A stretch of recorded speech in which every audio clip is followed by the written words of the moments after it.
do a salad with a zesty twist. And I know right away you're probably thinking, oh, a salad? Seriously? Like, how hard can it be?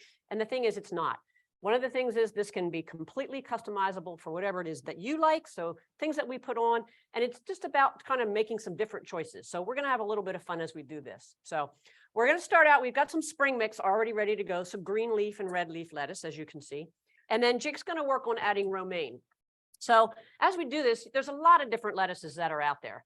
Many people put iceberg lettuce on a salad. And if you go to like a restaurant or a salad bar, that's pretty much what they're going to have. The reason they do that is because it's very convenient, it's costly or cost effective, and it's going to last much longer than some of the other lettuces. So that's one of the biggest reasons. So Jake's just kind of, breaking this down a little bit for us, and we're going to put those two together, and then we're going to build this ingredient by ingredient as we go through this. So really important. The point of like green leaf or the romaine lettuce is it's much higher in nutritional value. It's got great nutrients versus the iceberg, which is like so much water, and that fullness, that richness is going to stay with you a little longer. So green leaf or red leaf lettuce is great for burgers and things like that. On a salad, sometimes it gets a little bit wilted. The dressing does, it can make it a little bit wilted. So we're going to just mix that up a little bit. So Jake's got this. Again, we're just going to kind of mix those two. Oh, good. We have lettuce all over the place. It's one of my favorite things. There we go. Excellent. Save it for later. All right. All right. Now we're going to add some protein to our salad. So we've got some chicken. And as far as your proteins, you can get very variable with it. You could go chicken. Some people like their turkey. You could even do some vegetarian options. As far as vegetarian options go, you could always go with some people like their tofu. You can always go with some nuts and seeds as well. But the proteins there are going to help you stay a little bit more satisfied, and it's going to hold you over a little bit longer compared to a salad that might not have as much protein, which you might notice you might get a little bit more hungry, after that 2-hour period afterwards. Yeah. So Jake, if you pull that over for me, I'm going to get rid of this. And what we did is there's a lot of different varieties that you can use with the chicken. I know a lot of people will use rotisserie chicken. And believe it or not, that actually is very cost effective, because what they do is they kind of trick us. They make these rotisserie chickens and they're not super expensive. The reason is because they want to make sure that they're drawing people into their store. So a rotisserie chicken can be very flavorful, adds a little bit flavor more so than just regular chicken. Biggest thing is you want to make sure you get the skin off of it. That's where your fat's going to come in. So take that off, but it gives it, like I said, it's much more convenient if you're in a hurry as well. One thing you want to think about, though, Jake, is you mentioned about what they could do to that rotisserie chicken. So without a doubt, sometimes be careful, depending on your health condition, sometimes you might need to be a little bit more careful with your sodium intake. So sometimes they may inject the bird with a little bit of sodium just for extra flavor to preserve it. So it's just something to consider if you're looking at your protein options. Yeah. So it's starting to smell really good over here already with just that sort of thing. So now we're going to add some cucumber. And again, with the variety of vegetables and things that we've got going on here, it's up to you. It's whatever is most comfortable. What kinds of things do you like? So some things about cucumbers, first of all, they can grow to be like 2 feet long, which I did not know that. But the best part is that they're very easy to grow. Like from a seed, from when you sow it till harvest, is only like 12 weeks. I mean, you're getting cucumber pretty quickly. It's only about 16 calories in an entire cucumber. So it's a great snack. Sometimes in the afternoon when you're feeling that little sludge of the afternoon after you've had lunch, you're feeling kind of sad and just sort of a little bit like lacking of energy. Cucumbers have some carbohydrates in, so that's nice. It can be a little bit of a pick-me-up as well as far as that goes. And you probably all heard the term cool as a cucumber. So what you need to know, I did not know this either, that cucumbers actually can help bring down your body temperature of your blood. So that's one of the reasons. And it's really good if you make it into like a puree or like a paste to put on sunburn. So that's where the term cool as a cucumber actually came from. It has some of those properties. It's about 95% water. So that's really nice as well. That if you're not one of those individuals that say gets those 8 glasses of water in a day, you snack on some cucumber, you're going to get quite a bit of that water as well. So Jake's just kind of, slicing it down, kind of having it. Again, it can be bite-sized pieces, whatever you're comfortable with.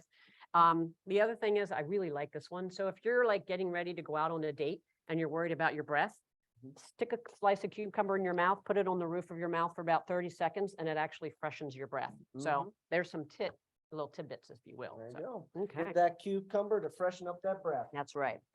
All right. So now we're going to go to some avocado. Now, some of you may be familiar with avocados. You may have seen the craze online where, everybody's into their avocado toast, avocado on salads. very versatile. And technically your avocado is a fruit. And this type of fruit, you know, it has a little bit of variety in it. There's a bunch of different types of avocados out there. Now, avocado is actually an interesting type of fruit in that it is mostly a fat, but it has a great source of fiber to it. And the types of fat that are found in your avocado, they are great for managing your cholesterol levels and more specifically boosting your HDL, which is important for managing your heart risk and, you know, making sure that you keep your risk factors low. Other facts about, you know, your avocado would be that it is actually higher in potassium than a medium-sized banana. For one small to medium-sized avocado, there's more potassium in it than a banana. Who knew? I didn't know that. Yeah, and now you may notice that once you cut into your avocado, they might start to turn brown pretty quickly. So with that being said, something that you can always do to your avocado would be add something like an acid to it. That's going to prevent that browning because it's the oxygen in the air that makes that avocado flesh turn brown. Same kind of thing with apples. You could use the vinegar, you could use a lemon juice, maybe even a lime juice too. That could also work as well. I've heard that about lots of different fruits, kind of helps preserve them a little bit. So Yeah, your apples. yep. So we're building our salad little by little, piece by piece. Okay, as you can see, we're just kind of adding it, mixing it in the bowl. This is the recipe that you're going to be able to get later on at the end of the presentation and online. We'll serve about 4 people. So just FYI when you see the ingredients. So, so next we're going to add some oranges. This is where that zesty part comes in. And oranges are such a great thing. It's the largest citrus in the world, and there's about 600 different varieties of oranges. Brazil is the area where most of those are grown. One of my fun facts with oranges is that there is no word in the English language that rhymes with orange. Now, right now, I know what you're all doing. Your brains are starting to think about, okay, what rhymes with orange? And you're like, orange, orange, orange. But there isn't actually anything that rhymes with orange. So that's pretty cool. There's about 47 calories in an orange. So again, another really good source, gives you lots of vitamin C, really important. About 92% of the vitamin C you're going to need in a day is because of that orange, where it's coming from. It takes about 13 gallons of water to grow 1 orange and about 45 gallons of water to make 1 cup of orange juice. So there's a lot of water in an orange as well, really important. We went ahead and we sort of like pre-peeled this. But one of the ways that you can peel an orange is when you've got your orange, you just take a knife and you sort of like about 1/8 of an inch, take your knife around that orange completely. And then if you don't have real good grip strength, which sometimes people don't, you can take a spoon and sort of slide it between the orange and the peel, and that'll help separate that peel off of that orange really nicely for you. There's like 3 different layers in an orange, that outer peel, that inner part, and then the fruit itself. Most people leave that inner sort of protection barrier on. If it's something that you don't really like, you can sort of pull that off as well. So again, we're just kind of getting that in there. As Jake's really good with a knife and he's not cutting off any fingers. We don't want any fingers in our salad today. That's really important. So that's not the type of protein we want. That's exactly right. So I don't know, this is looking pretty good to me. So let's go ahead and show our audience. Again, as you can see, we've just got a little bit going on as far as the different vegetables are going here. It's really important. I am not a huge avocado fan, but this actually starts to smell pretty good. So I think it's something that will be really healthy for us. Great source of fiber, and that'll help keep you full. Excellent. All right. So let's go ahead. You want to get the... We got our toasted almonds. We already toasted them. And so what we're going to do, we're just going to add them to everything right here. Get a nice little sprinkle in there. Doesn't have to be anything too fancy schmancy, but that's going to definitely add to another layer of heart healthy fats, which are going to be beneficial for not only your brain, but also your heart too. Good points. So now what we're going to do is we're going to make our dressing. So I've got a lot of different things here. We've got garlic cloves, we've got orange juice, lemon juice, some olive oil. So we're just going to mix everything together. And Jake's going to talk a little bit about store-bought versus making your own dressings. Now, when it comes to your dressings, you know, there are a whole host of different dressings out there, you know, and making those decisions can be a little tricky because it's, you know, you can almost be in a deer in headlights. With your store-bought dressings, though, it does get a little tricky because sometimes they can have a lot of excess added sugar, sodium, maybe even if it's a creamy-based dressing, it can have a little bit too much saturated fat, which can definitely impact your heart health. Some ways that you can go about mitigating that, you can always make your dressing at home, and it can be actually a fairly yummy, but also a great family-friendly event that you could do together when it comes to making a homemade dressing. That could be something as simple as like oil, vinegar. You can always add some fresh herbs or even dried to it as well. Perfect. One of my favorite things when we do these is just to make a little bit of noise. So we're just going to go ahead and we're going to kind of blend that up. That's going to give us that nice consistency that we're looking. I can hear that garlic piece in there is just kind of breaking up. So I'm going to do just a little bit more. Stay with me here. Excellent. Very good. Now, as Jake mentioned with the dressings, if you really want to be healthy overall, we definitely want to do dressings on the side. And with that, you have to start to think, are you a dumper? Are you a dunker? Or are you a dipper? So a dumper is somebody that takes that dressing and just pours it completely over the salad. We don't need our salads to be swimming. That takes away the flavors, really adds a lot of fat, so very important. If you are a dunker, then that's when you're going to use your fork, you're going to dip into your salad, and then you're going to dip into your dressing. And that's okay. You're going to get a little bit more dressing than the other way, but it's still a good thing. But if you really want to kind of go and really bring out the flavors of the salad, which is important, then you want to be a dipper, which is put your fork into the dressing first and then go to your salad. So again, just a little bit of health tips. Now, a lot of people will say, well, when you have like an oil-based dressing, you're not going to get much on there. And that's exactly right. But what you're going to do is it's going to bring out the flavors of the salad, which is what's really, really important, not only for health-wise, but you're really going to enjoy that salad. And then you just take your time. So again, we're going to pour a little bit of dressing in here. And let me just kind of, so you can see it's nice creamy based dressing, homemade, very healthy as far as all of that goes. And then we're going to go ahead and we're going to put our salad together. So Jake's going to bring the bowl over. Got our lettuce bowl here. Got the rest of our ingredients right here as well. Just going to give it a light mix just to make sure that everything's all mixed together. We don't have one area that has too much of one ingredient. We want to be nice and mixed. Now, some people, they like to do more of a toss salad. Other times, you can always grab a little bit of your salad here. Have a nice little bedding just so that, you're making sure that everything gets spread evenly. Get a nice little handful of that right there, maybe 2 scoops, depending on your salad. Want to get a nice amount of that orange, get some of that really delicious cucumber. And then you got a little bit of that almond spread throughout. Might even go just a little bit more so we can get a little bit more of that cucumber and that avocado. Excellent. So we've got our fork. Jake's going to be our dipper today. So he's going to work on this and take our taste test for us.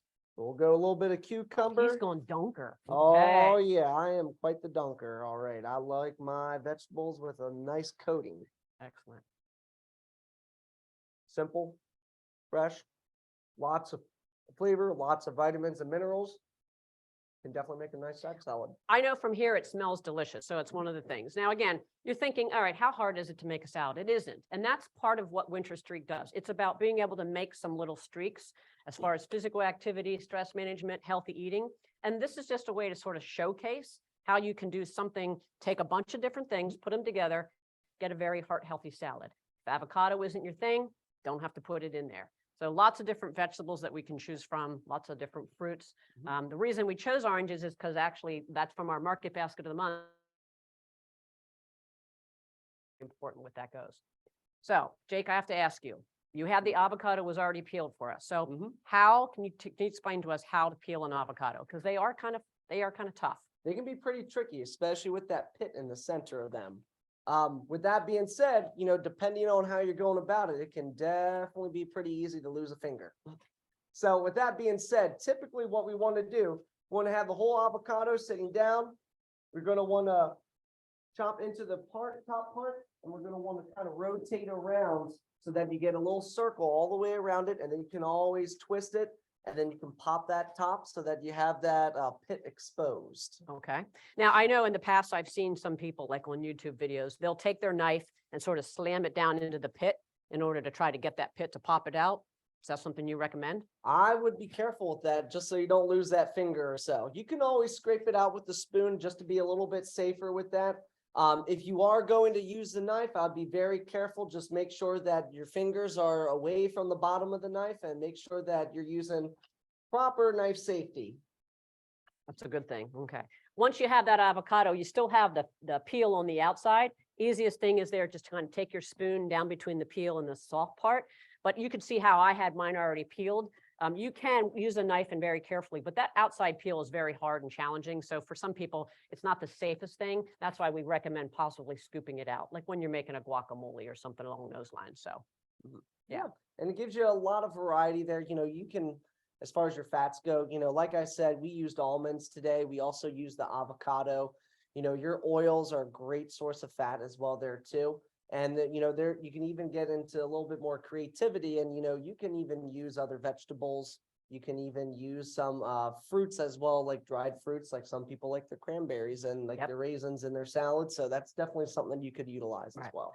One of the biggest things you want to be careful of in a salad is how much stuff you're putting on top. And that's where a salad can become very unhealthy. So if you think about like when you go to a salad bar, and hey, I've done it. When I come away from there, my plate looks like I'm never going to eat again. I mean, I've taken everything on a salad bar that I could possibly put on and put on top of that. So that's where you want to be a little cautious. Watch your fried things, bacon, that sort of thing, some of the meats that they have on there.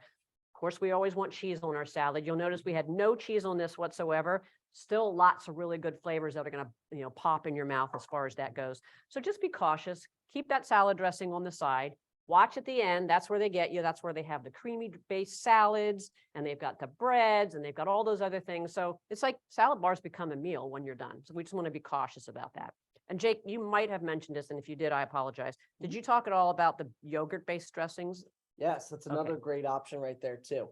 Now, like I said earlier, there's a lot of different variety of dressings out there. Some of my top 3 favorite brands, would be your Ken's Steakhouse dressing. You know, they have a sweet Vidalia onion that's fairly low in sodium. It's not too shabby as far as the added sugar content goes, and it gives you some great heart healthy fats there too. More of a creamy based one.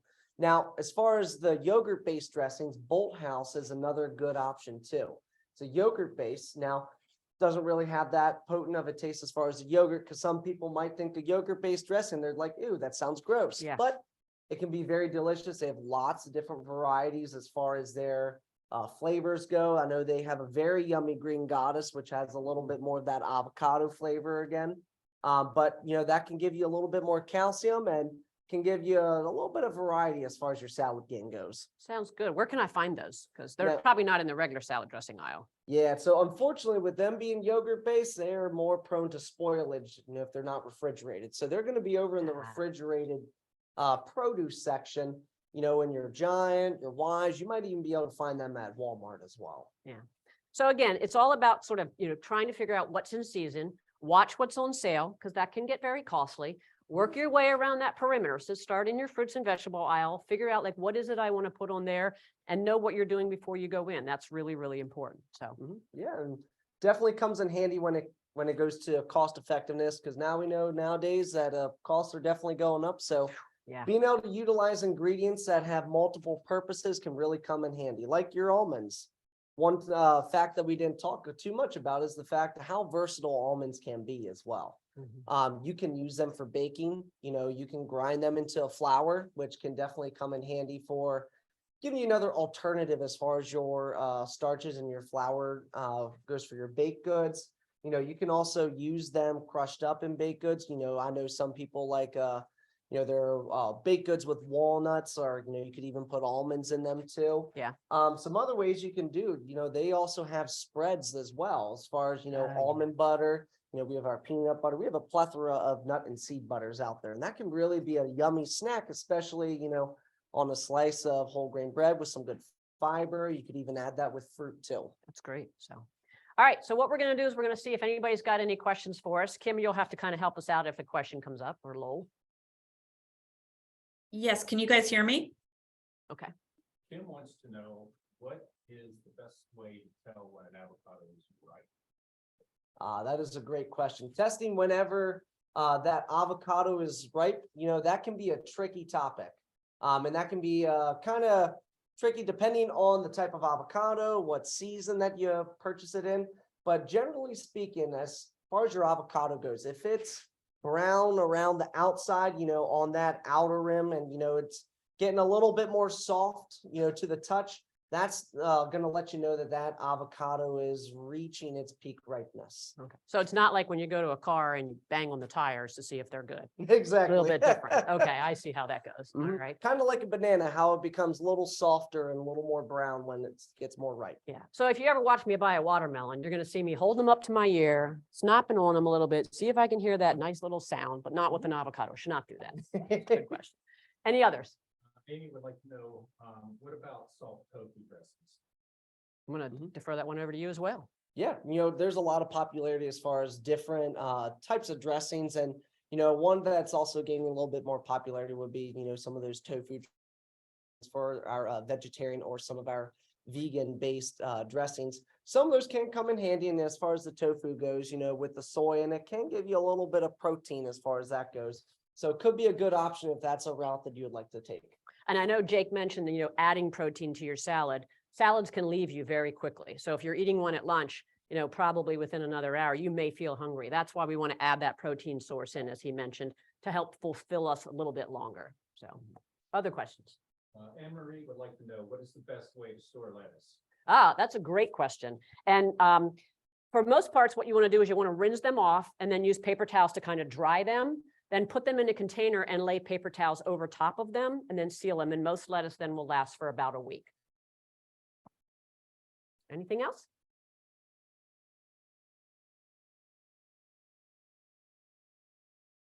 All right. Well, you guys have been an awesome audience. We hope you gave you some things to think about today in our little salad with a zesty twist. We appreciated you being here, and It looks like we might have one more question for okay. us. Robin would like to know, bag prepared veggies versus whole. That is a great question. We had a question related to whether or not we should have our bagged already prepared vegetables, or we should go with our already whole raw vegetables that we process ourselves. So without a doubt, it kind of depends on your time available. It also depends on cost effectiveness. Sometimes there is a little bit of benefit when it comes to convenience and already having some of those bagged vegetables already prepped for you. Right. And they were harvested and put in the bag at the peak of their freshness. So it's not like they're adding things to them specifically. Same thing can go true. Like if the fresh vegetables are very expensive, you can go to frozen vegetables and utilize things like frozen broccoli. Those are also harvested at their peak of freshness and then preserved. So it's a good, healthy alternative as well. So yeah, without a doubt. And you're still getting lots of great vitamins, minerals, fiber from either your already prepared vegetables and also your raw vegetables that have not been processed yet. all right. Well, we appreciate having you here today. We look forward to seeing you on our next one. Yeah. Until then, you guys have a great day. Yep, that's a wrap.